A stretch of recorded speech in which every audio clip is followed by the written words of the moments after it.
The Great Turkey Escape. The pulley system was a masterpiece if Lily did say so herself. Fishing line, strategically placed hooks glued to the ceiling, and a remote-controlled motor purloined from her brother Tom's defunct robot, all culminating in the grand illusion of an airborne turkey. She envisioned gasps of awe, maybe even applause, as the golden brown bird sailed gracefully above the mashed potatoes. Of course, the turkey was not a real turkey.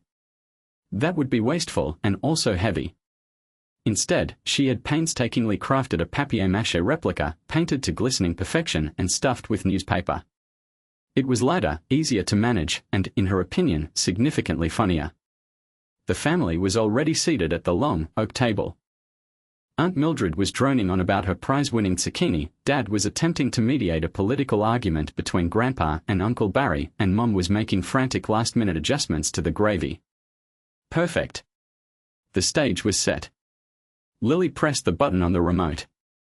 The motor whirred, the fishing line tightened, and the fake turkey began its ascent. For a glorious, heart-stopping moment, it looked as though her vision would become reality.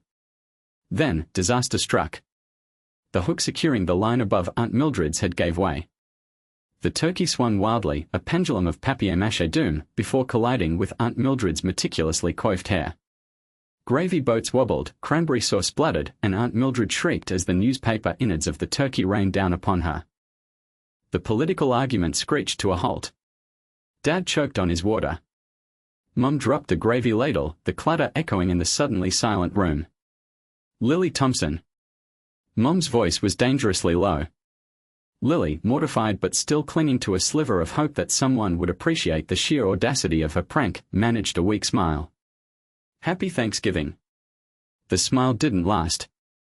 Aunt Mildred, now resembling a disgruntled, feathery scarecrow, was incandescent with rage. Uncle Barry was filming the whole scene on his phone, snickering. Grandpa was shaking his head, muttering something about the youth of today. That's it. Dad boomed, finally finding his voice. Lily, you are banished from the Thanksgiving table. Go to your room. Banished. The word hung in the air like the lingering scent of burnt feathers. Her carefully constructed fantasy crumbled around her. This wasn't the fun, light-hearted chaos she had envisioned. This was rejection. Without a word, Lily turned and fled, the laughter of her cousins, already recounting the turkey incident, stinging her ears. She stumbled up the stairs, tears welling in her eyes. Her room, usually a sanctuary of art supplies and half-finished projects, felt cold and empty. She slammed the door shut and collapsed onto her bed, burying her face in her pillow. She wasn't trying to be malicious.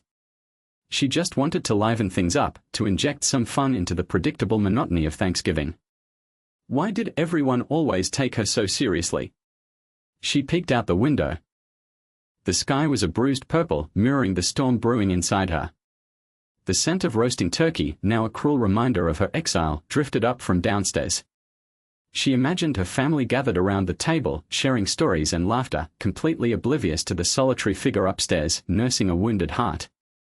They probably weren't even missing her. The thought was a fresh wave of pain. Thanksgiving, she decided, was officially the worst holiday ever. Maybe she would just run away. Grandpa Joe's secret.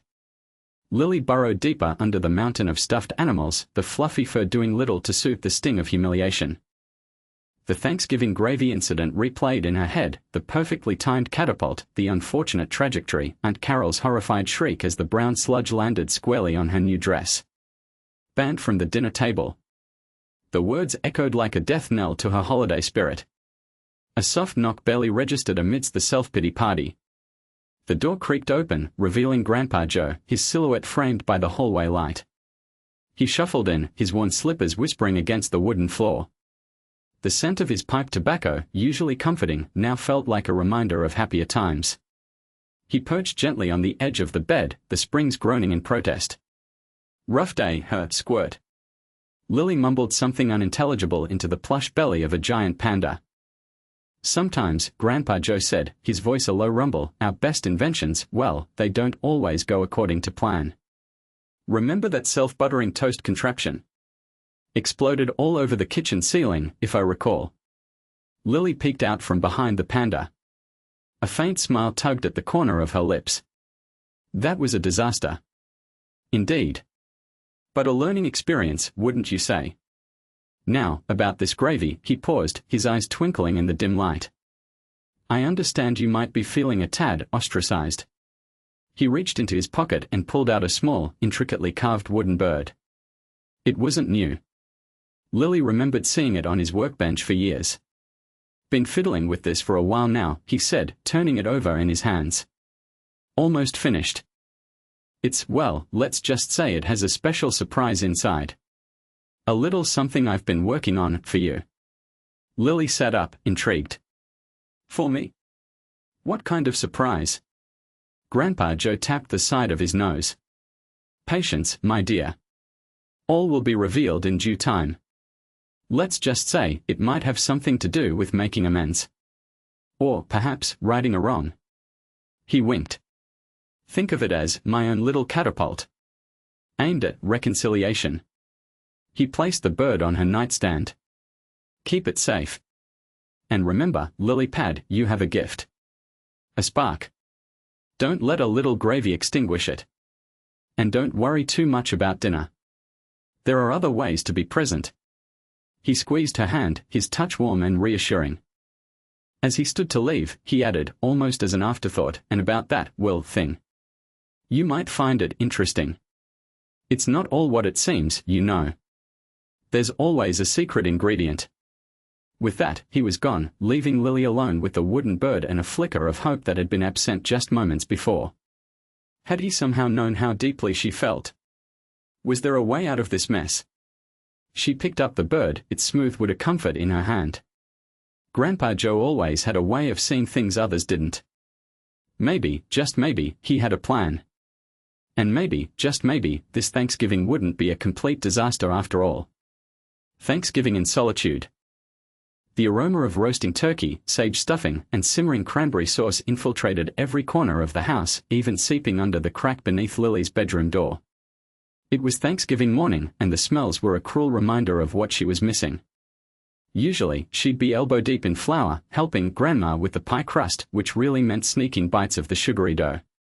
She burrowed deeper under her duvet, trying to block out the tantalizing scents. It was no use. Her stomach growled in protest, a traitorous sound in the heavy silence of her room. She finally threw back the covers, the injustice of it all a bitter taste in her mouth. The banishment felt ridiculously harsh. A rogue batch of itching powder in Uncle Barry's socks. Okay, maybe it wasn't her finest moment. But everyone was acting like she'd committed a capital offense. She padded to her small kitchenette, a recent addition after the prank incident that now felt more like solitary confinement. A single-burner hot plate sat on the counter, next to a mini-fridge stocked with not much. She rummaged around, pulling out a can of soup and a packet of crackers. Not exactly a Thanksgiving feast, but it was something. As the watery tomato soup heated on the burner, she wandered over to her window. From here, she could see the edge of the patio where the adults usually congregated before dinner, sipping wine and making small talk. Today, it was deserted. The real party was inside. She imagined the scene, her cousins chasing each other through the living room, her aunts arguing playfully over the gravy recipe, her grandfather telling the same tired jokes. And her. Missing. The soup was lukewarm and tasted tinny. She forced it down, each spoonful a reminder of her isolation. When she was done, she carried the bowl to the tiny sink and ran the water, hoping to drown out the sounds from downstairs. But the sounds persisted, amplified by her loneliness. A burst of laughter, followed by the clinking of glasses. The murmur of conversation, rising and falling like a tide.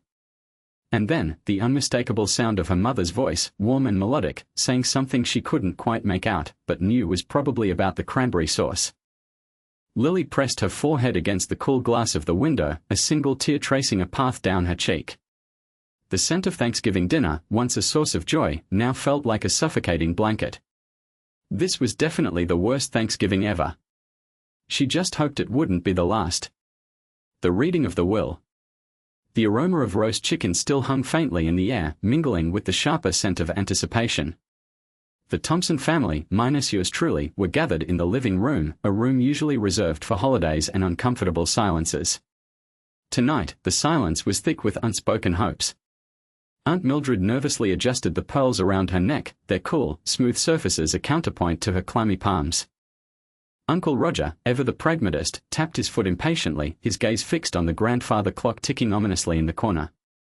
Sarah, my cousin, fiddled with her phone, feigning disinterest, but her quick glances around the room betrayed her. Even little Timmy, usually bouncing off the walls, sat subdued on the rug, clutching a well-worn teddy bear. A sharp rap on the front door cut through the tension. Mrs. Henderson, the housekeeper, scurried to answer it, returning moments later with a tall, impeccably dressed man in tow. Mr. Abernathy, the family lawyer. His briefcase, a weighty leather rectangle, looked like it held the key to everyone's future. "Good evening, everyone," Mr. Abernathy said, his voice a low, practiced baritone. He set the briefcase on the mahogany coffee table with a decisive thud. The sound seemed to echo in the room, silencing even the grandfather clock. He extracted a stack of documents, bound together with a faded blue ribbon. The room held its collective breath. Aunt Mildred dabbed at her forehead with a lace handkerchief. Uncle Roger cleared his throat, the sound amplified in the stillness. Sarah finally put her phone down, her eyes now glued to the lawyer. "As you all know," Mr. Abernathy began, adjusting his glasses, "we are here tonight for the reading of the last will and testament of Joseph Thompson." He paused, his gaze sweeping over the expectant faces. "Before we begin, I must remind you that the contents of this will are to remain confidential." He untied the ribbon. The rustle of paper filled the room as he began to read, his voice a monotonous drone listing names, assets, and clauses. Stocks, bonds, properties, the words swam together in a confusing jumble. I imagined each family member mentally calculating their potential windfall, their dreams taking flight. A new car for Roger. A lavish vacation for Mildred. College tuition for Sarah. Then came the clause that stopped everyone cold. A clause that mentioned a stipulation, a requirement, a dinner. A peculiar clause. Mr. Abernathy, the lawyer, adjusted his spectacles, the fluorescent lights of his office glinting off the lenses. He cleared his throat, the sound amplified in the otherwise silent room, a room thick with anticipation and the lingering scent of old paper and lemon polish. "Now, we come to a rather peculiar clause in your grandfather's will." Aunt Mildred, ever impatient, huffed. "Just get on with it, Arthur. We haven't got all day." Mr. Abernathy gave her a withering look before continuing. Clause 7, subsection B, this will, and all its contents, shall only be revealed to that member of the Thompson family deemed to be the most creative. This individual must prove their creativity to the satisfaction of, well, me. He looked up, a hint of nervousness flickering across his face. "Grandpa Joe stipulated that I am the sole arbiter of creative merit." A stunned silence descended. Then, the storm broke. "Creative." Uncle Barry guffawed, patting his ample belly. "What's creative got to do with anything? I run a successful business." "That takes creativity, wouldn't you say?" "Oh, please, Barry," Aunt Carol scoffed. "That's just shrewd accounting, not creativity. I'm the one who should open it.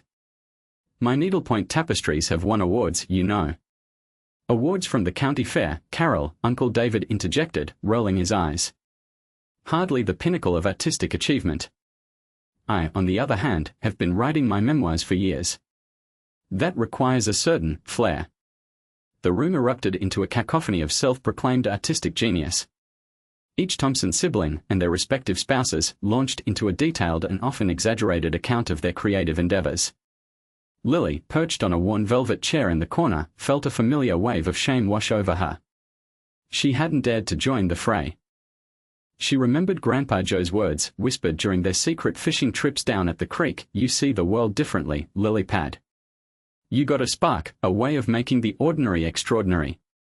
He'd always encouraged her wild imagination, her impulsive art projects, her fantastical stories. But her creativity had also landed her in hot water more times than she cared to remember. The infamous incident with the garden gnomes, the questionable redecoration of Aunt Mildred's prize-winning roses with glitter glue. Her cheeks burned as she recalled the sting of Aunt Mildred's sharp words, "Honestly, Lily, you're incorrigible. When will you ever learn to be normal?" Normal. The word echoed in her head, drowning out the bickering of her family. She glanced at Mr. Abernathy, who looked increasingly overwhelmed. A sudden urge, impulsive and rebellious, bubbled within her.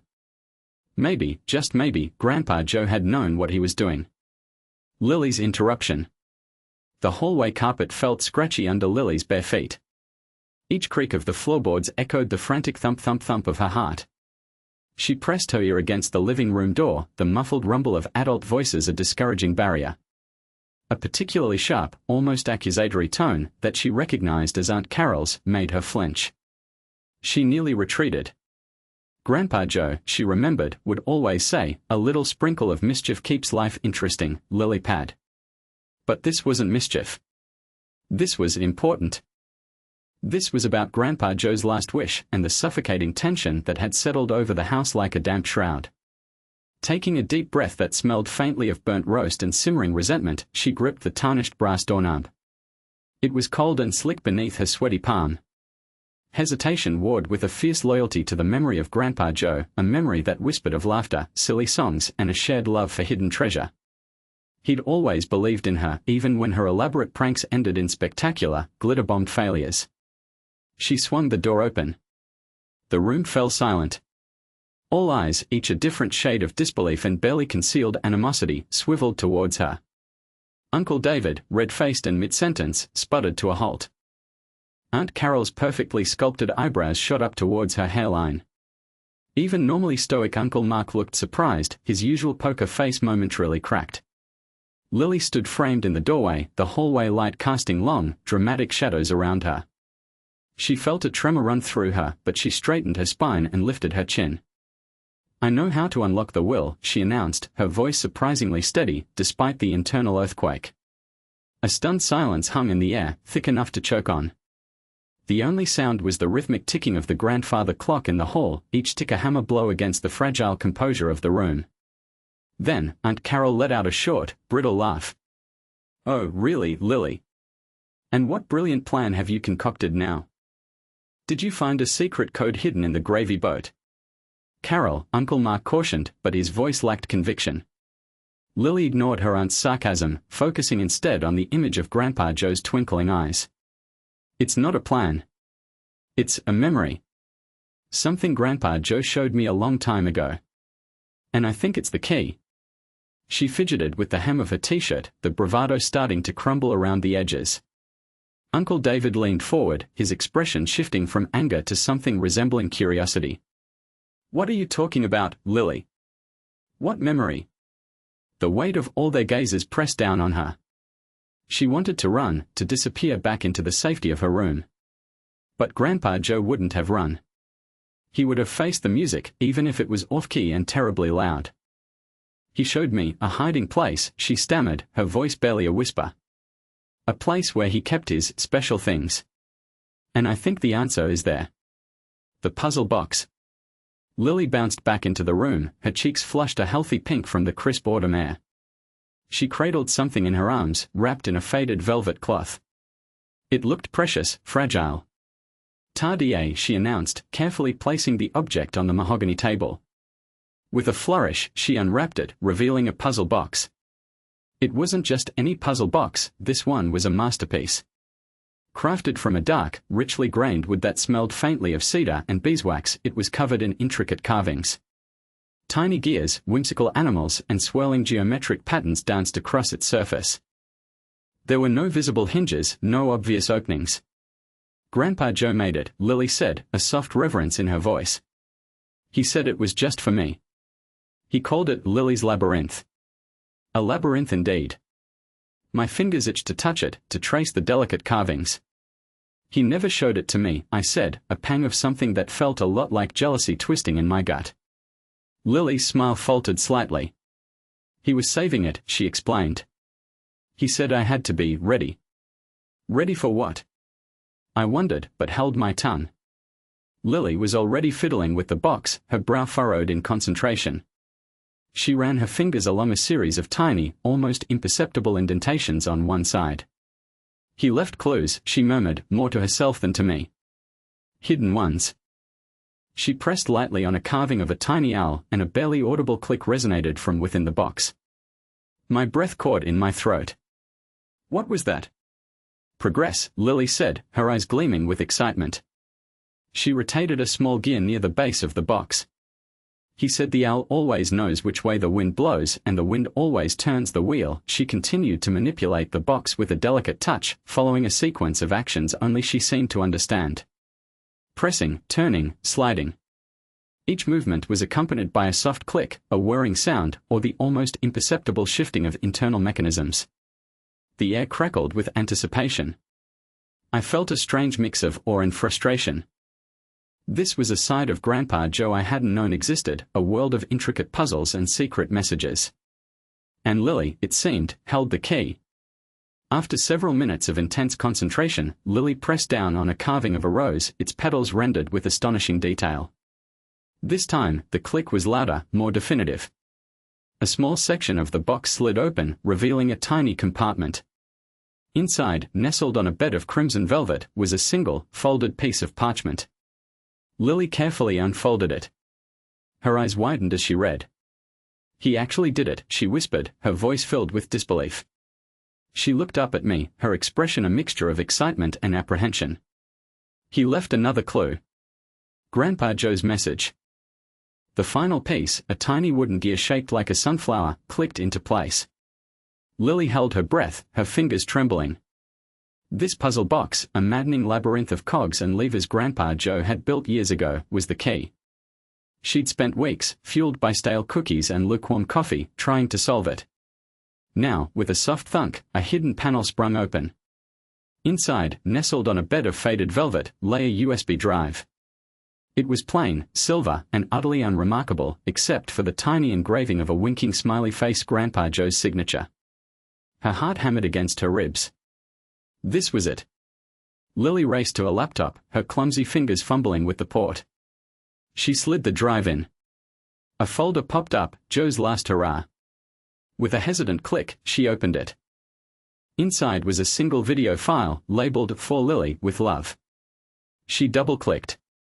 The screen flickered, then resolved into a familiar image, Grandpa Joe, sitting in his worn armchair, the sunlight streaming through the window behind him, just like always. But this time, he was talking directly to her. "Well, hello there, Lily Pad." His voice, a warm rumble, filled the room. A wave of emotion washed over her, threatening to spill into tears.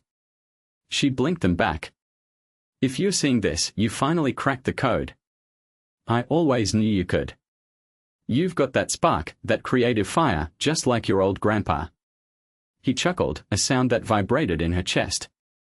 "Now, I know everyone's probably expecting a list of stocks, bonds, and maybe even that antique spoon collection I was so fond of. But let me tell you a secret, Lily, true wealth isn't measured in dollars and cents." He leaned closer to the camera, his eyes twinkling. "The real inheritance I'm leaving you, Lily, is the ability to see the world with kindness, to find joy in the smallest things, and, most importantly, to use your creativity to help others." The image shifted slightly as Grandpa Joe adjusted his position. "Remember the community garden we started together? Or the time you organized that bake sale for the animal shelter? Those are the moments that truly matter. That's where you make a difference." Lily felt a lump form in her throat. He understood her better than anyone. Even when her pranks went wrong, even when she felt like a complete disaster, he saw the good in her. "So, Lily Pad," Grandpa Joe continued, his voice softening, "I've left a small sum of money, not a fortune, but enough to get you started. I want you to use it to continue spreading that joy and creativity. Start a project, fund an idea, help someone in need. Make the world a little brighter, just like you always do." He paused, a wistful smile on his face. "And remember, Lily, never stop being you. Your mischievous spirit, your kind heart, your boundless imagination, those are your greatest gifts. Cherish them, nurture them, and use them to make the world a better place." The video ended, the screen fading to black. Lily sat in stunned silence, the echo of Grandpa Joe's voice still ringing in her ears. It wasn't the millions everyone expected, but it was so much more valuable. He wasn't just leaving her money, he was entrusting her with a mission. A mission to make a difference. And she knew, with a certainty that resonated deep within her soul, that she wouldn't let him down. A new Thanksgiving. The silence clinging to the porch felt like a shroud. Lily idly etched lines into the porch swing's time-worn planks, her gaze fixed on the wood. The aroma of roasting turkey, usually a beloved herald of the holiday, now felt like a pointed jab. I have a thought, she ventured, the words finally cleaving the heavy quiet. A wave of tension washed over the table, cutlery paused in midair. A thought? Aunt Carol echoed, her tone sharp with disbelief. Lily inhaled deeply. Remember Grandpa Joe's belief in sharing our good fortune? A low murmur spread. Even Uncle Mark, known for his perpetual complaints, appeared slightly subdued. Well, Lily continued, her voice gaining strength, the downtown shelter, the one he dedicated so much time to. They are desperate for fresh provisions. What if we started a garden for them? We could all contribute. We could cultivate vegetables and herbs and provide them with a proper Thanksgiving feast next year. A breathless pause followed. Then, tears glistened in Mom's eyes. Oh, Lily, she breathed, her voice thick with emotion. That's the most inspired idea I've ever encountered. Dad cleared his throat, the sound unusually soft. It's demanding, honey. But his words lacked their customary edge. He glanced at Aunt Carol, then at Uncle Mark. But we possess the land. And the collective know-how if we apply ourselves. Aunt Carol's composure faltered. Lily, she admitted, her voice catching, I misjudged you. The pranks. I dismissed them as mere troublemaking. But you're just a chip off the old block, just like your Grandpa Joe. She dabbed at her eyes with a tissue. Uncle Mark, devoid of sentimentality, simply nodded. I'm in, he rumbled, a fleeting smile gracing his face. Lily's spirit soared. Truly. Mom rose and embraced her tightly. We are so sorry, Lily Bug, she murmured. We completely failed to understand you. Please, rejoin us. You belong here. As Lily moved back toward the house, the scent of turkey lost its sting. It mingled now with a different fragrance, the earthy promise of new beginnings. The garden, she realized, would offer more than just sustenance. It would revitalize something neglected within her family. The chair at the table, once a symbol of her isolation, now radiated warmth. As platters of mashed potatoes and cranberry sauce circulated, the conversation turned from finance and possessions to soil types and watering methods. For the first time in years, Lily felt truly connected. This transcended a mere Thanksgiving dinner. It was a rebirth. It was a celebration of compassion, kinship, and the simple beauty of giving. It was, in every sense, a fresh start.